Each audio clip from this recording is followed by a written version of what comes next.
lăsat-o... Nu știu. Și ceva față de farfeca albastră? Nu, că m-ai întrebat, ai zis că o pusesei la mine. Da, o pusesem, o văzusem, dar nu mai știu.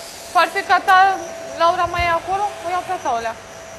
Să tai o etichetă, farfecuța ta mai e acolo? Da, poți să iei. Bine, o iau. Dar unde totuși e albastru? Stai că o văzusem pe aici. Gata.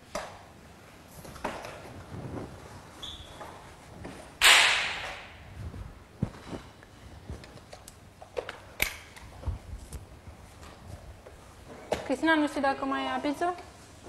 Mai e apă caldă? O întreabă pe Gina, că ai știut Eu prima. când am ieșit mai ele. Hai că. Mă duc și eu la rapid, că prea am părul. Eu când am făcut era acum, nu știu.